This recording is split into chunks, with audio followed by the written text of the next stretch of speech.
내년도 의대 정원 자율 모집이라는 정부 대책에도 의료계 반발은 가라앉지 않고 있습니다. 우선 한국의과대학 의학전문대학원협회는 내년도 의대 입학 정원 동결을 전제로 세판에서 의료계와 논의할 것을 촉구했습니다. 국가 의료 인력 배출 규모를 총장 자율 결정에 의존하는 건 합리적이지 않다는 겁니다. 정부가 사태를 해결할 조짐이 없다면 의대생들의 휴학 승인 절차까지 진행하겠다고 경고했습니다. 의사협회 비상대책위원회 역시 정부 대책을 받아들일 수 없다고 못 박으며 의대 정원 백지화를 거듭 요구했습니다. 특히 의료 붕괴 사태까지는 일주일도 채 남지 않았다고 진단했습니다. 실제 지난달 집단 사직서를 제출한 의대 교수들의 사직 효력은 오는 25일부터 발생합니다. 전공의들 공백을 메우던 교수들까지 의료 현장을 떠나게 되면 그 피해는 고스란히 환자들에게 이어질 수밖에 없습니다. 현장에서 사직하신다라는 분들은 당장 나오실 분들이 최소 30% 정도라고 들었고요. 그렇게 된다라고 하면 우리나라 전체 의료 체계의 불가역적인 붕괴 사태라고 봐야 되겠죠. 의료계는 출범을 앞둔 대통령 직속 의료개혁 특별위원회에도 참여하지 않겠다고 선언한 가운데 정부는 거듭 참여를 당부했습니다. 조규용 보건복지부 장관은 의료개혁 등과 관련한 사회적 논의에 대한의사협회와 전공의 등 의료계 참여가 필요하다고 강조했습니다. 그러나 총선 후 계속되는 정부의 대화 요구에도 의료계 반발이 좀처럼 수그러들지 않으면서 이번 주가 의료 공백 확산 분수령이 될 것이란 전망이 나옵니다. YTN 윤성훈입니다. 기구를 만드는 것은 정부의 고유의 역할입니다. 하지만 구성과 역할에 대한 정의가 제대로 되어 있지 못한 특위로 알고 있습니다. 여러 번 언급한 바와 같이 제대로 의견이 반영되지 못하는 위원회가 된다면 참여하는 것이 의미가 없다고 보고 있습니다. 3월 말에 해당 특위에 위원 추천 공문을 정부에서 보냈습니다. 당시 의협은 차기 집행부가 답을 하기로 했습니다. 단지 이미 불참 의사를 임현택 차기 회장께서 밝히신 바가 있습니다.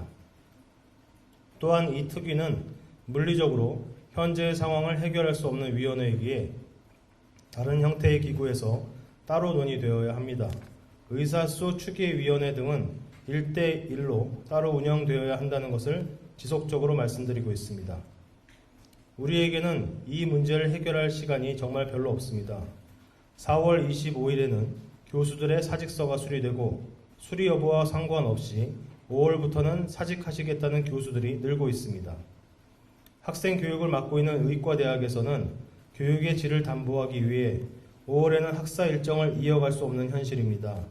대학병원은 정상 운영이 안 되고 있어 비상 상황인데 마찬가지로 5월까지 버티지 못할 것입니다. 대학병원이 정상적인 기능을 못하면 중증, 응급, 필수 영역의 진료가 제대로 이루어질 수 없습니다. 전공의들은 병원에 돌아올 수 없고 학생들은 집단 유급이 됩니다. 이는 대한민국 의료의 위기가 아니라 의료의 붕괴를 의미합니다. 세계가 부러워하던 우리의 의료 시스템입니다. 하지만 2달 만에 이런 모양이 됐습니다.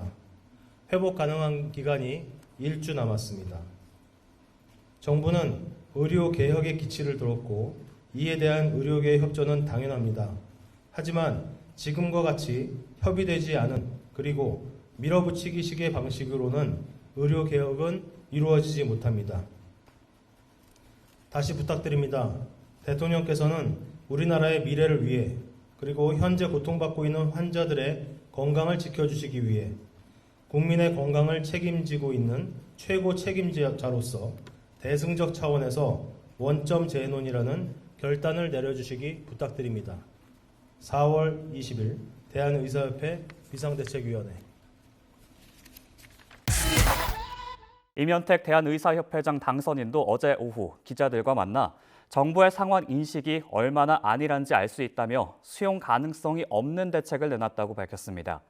임 당선인은 정부가 수용성 없는 대책을 내놨으니 의료계가 받아들여야 한다는 자세는 곤란하다며 수용 불가 의지를 분명히 드러냈습니다.